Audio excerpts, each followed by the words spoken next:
Γεια σας Pixels, Κώστας εδώ. Είμαι σίγουρος πως αν ασχολείστε έστω και λίγο με το gaming αυτές τις μέρες, δεν υπάρχει περίπτωση να μην έχει φτάσει στα αυτιά σας ο νέος τίτλος της EA με όνομα Apex Legends. Πρόκειται για το νέο free-to-play Battle Royale παιχνίδι της EA σε συνεργασία με την Respawn Entertainment που βασίζεται στο universe του Titanfall. Το Apex Legends είναι δωρεάν, απίστευτα fun to play και δεν είναι τόσο δύσκολο να το μάθει κανείς. Ωστόσο, σε αυτό το βίντεο θα σας πω κάποια κόλπα που θα βοηθήσουν το gameplay σας, είτε είστε αρχάριος παίκτης, είτε πιο έμπειρος. Πάμε λοιπόν. Μέσα στο παιχνίδι, όπως είναι λογικό, μπορείς να πατήσεις το shift για να τρέχεις. Ωστόσο, αν πατήσεις το 3, βγάζεις τα όπλα σου και τρέχεις πιο γρήγορα. Έπειτα, είναι σημαντικό να χρησιμοποιείς το slide. Σε βοηθάει να τρέχεις πιο γρήγορα και ασφαλώς είναι πιο δύσκολο να σε πετύχουν οι αντίπαλοι. Μπορείς να αποφύγεις δύσκολες καταστάσεις, να προλάβεις τον κύκλο που κλείνει ή να τρέξεις να κρυφτείς. Κρατώντας το space πατημένο, μπορείς να σκαρφαλώσεις σε τοίχους. Ωστόσο, δεν μπορείς να σκαρφαλώσεις σε πολύ ψηλά σημεία. Αν καταφέρεις και ανέβεις κάπου ψηλά, μην φοβάσαι να πέσεις. Το παιχνίδι δεν έχει fall damage, οπότε βούτα στο κενό σαν να κάνεις bungee jumping. Μπορείς να προσγειωθείς στο dropship στην αρχή του παιχνιδιού, αλλά είναι λίγο ρίσκο γιατί αν πέσουν πολλοί και δεν βρεις όπλο, τότε την έβαψες. Ωστόσο, μπορείς απλά να πηδήξεις από κάτω.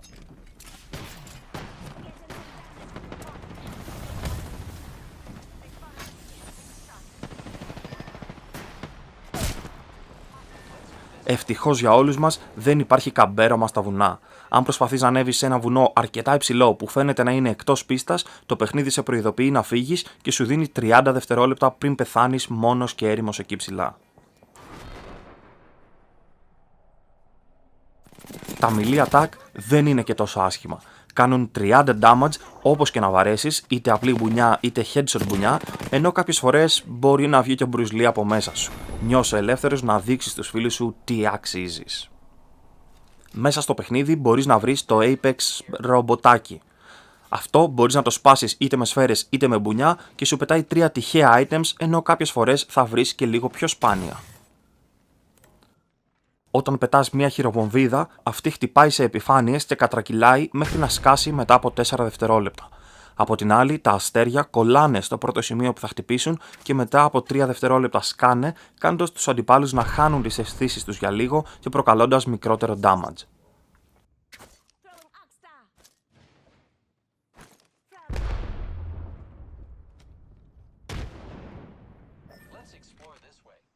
Ο στόχος του sniper δεν είναι και τόσο δύσκολος, παρόλο που υπάρχει bullet drop. Όταν στοχεύεις, πρέπει να δεις τα μέτρα που γράφει μέσα στο στόχο και να υψώσεις τον στόχο σου στο αντίστοιχο αριθμό εκατοντάδων που υπάρχει στον κάθετο άξονα, και τότε η σφαίρα σου θα χτυπήσει ακριβώς εκεί που θες. Καλό, Το Prowler είναι ένα όπλο το οποίο το αποφεύγουν πολλοί. Ο λόγος? Γιατί βαράει 5-5 τις σφαίρες. Ήξερες όμως ότι με το MOV Item Select Fire Receiver γίνεται αυτόματο και μάλιστα αρκετά δυνατό? Ένα άχρηστο feature αλλά εκτονοτικό είναι το σπάσιμο της πόρτας. Μπορείς να σπάσεις τις πόρτες με 2 melee attacks και να κάνεις μια πιο θριαμβευτική είσοδο. Μπορείς επίσης να κλείσεις πόρτες όταν είσαι knockdown για να αποφύγεις τον εχθρό. Όπως επίσης μπορείς και να ανοιγοκλίνεις τις πόρτες ή να χρησιμοποιείς κάποια από τα ability σου όταν βάζεις heal ή shield. Χρησιμοποίησε τα μπαλόνια για να μεταφέρεσαι γρήγορα. Όταν είσαι πάνω θα μπεις ξανά στο glide mode και θα πετάς όπως στην αρχή του παιχνιδιού, αλλά για μια πιο μικρή απόσταση. Βεβαιώσου ότι εξ αρχής κοιτάς προς τα εκεί που θες να πας για να κερδίσεις έδαφος. Μπορείς επίσης να χρησιμοποιήσεις τα μπαλόνια για να τρέξεις προς τον κύκλο ή να χωθείς σε αντιπάλους χωρίς να το καταλάβουν άμεσα. Αν πατήσεις το M στο πληκτρολόγιό σου και δεις το map, κάποια τυχαία περιοχή σε κάθε παιχνίδι θα έχει έναν μπλε κύκλο. Αυτό σημαίνει ότι είναι hot zone και έχεις μεγάλες πιθανότητες να βρεις full attachments για όπλα ακόμη και πιο σπάνια. Η ζωή του κάθε legend είναι 100 και κάθε κομμάτι armor που έχει είναι 25. Οπότε με mauve armor μπορείς να φτάσεις μέχρι 200 HP μαζί με το armor σου. Μπορείς να πιγκάρεις τα πάντα μέσα στο παιχνίδι. Όπως μπορείς να πιγκάρεις και τι items χρειάζεσαι. Απλά μπες στο inventory σου, πήγαινε το ποντίκι πάνω από το item που θες και πάτα τη ροδέλα.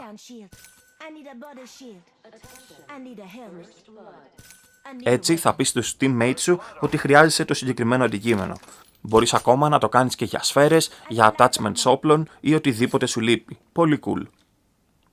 Για εμένα, το καλύτερο feature του παιχνιδιού είναι κάτι που έλειπε αρκετά από τα υπόλοιπα Battle Royale παιχνίδια και είναι το ping system. Μπορείς να πιγκάρεις τα πάντα. Αν δεις εχθρό, αν είναι λουταρισμένη περιοχή, πού θες να πας, αν πέρασε εχθρός από εδώ, αν θες σφαίρες, αν ψάχνεις όπλο ή attachments και άλλα. Είναι ένας πανέξυπνος και γρήγορος τρόπος να επικοινωνείς με τους teammates σου. Κάθε legend μέσα στο παιχνίδι έχει μία passive, ένα ability και μία ulti. Η passive κάποιων legends μπορεί να είναι αρκετά ενδιαφέρουσα, όπως για παράδειγμα του Pathfinder που μπορεί να ενεργοποιήσει κάποιες κεραίες σε ψηλά σημεία στο map, ώστε να μπορείς να ξέρεις πού θα κλείσει ο επόμενος κύκλος. Μία passive που είναι απόλυτα στρατηγική και βοηθάει το gameplay σου.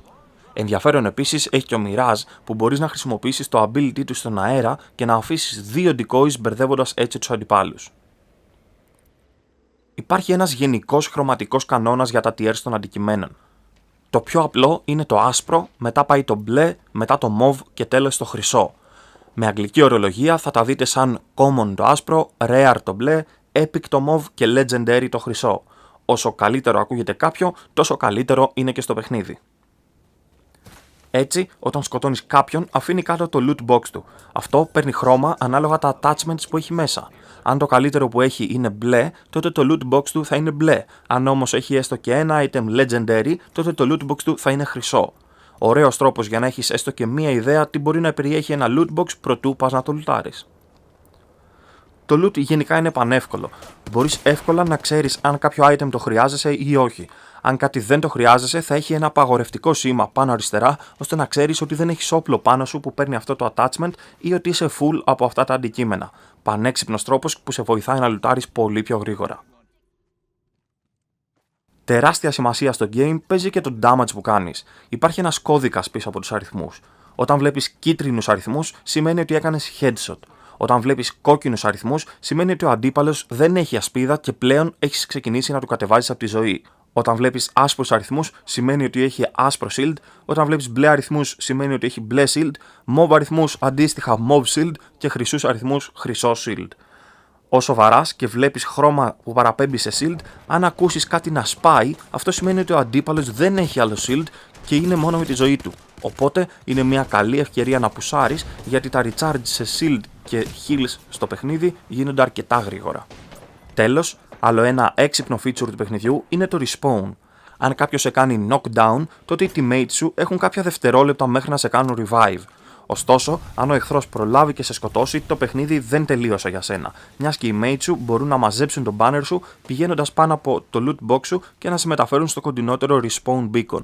Respawn beacons είναι αυτές οι πράσινες κουκίδες στο map όπου μπορείς να φέρεις ξανά στο παιχνίδι τους mates σου. Σημαντική λεπτομέρεια που ακόμα δεν γνωρίζουν πολλοί είναι πως αν κάποιος από την ομάδα πεθάνει και ένας πάρει το banner του, μετά μπορεί να πάει οποιοδήποτε από τους δύο που ζουν να τον κάνουν respawn. Δεν χρειάζεται αναγκαστικά να πάει αυτός που πήρε το banner δηλαδή.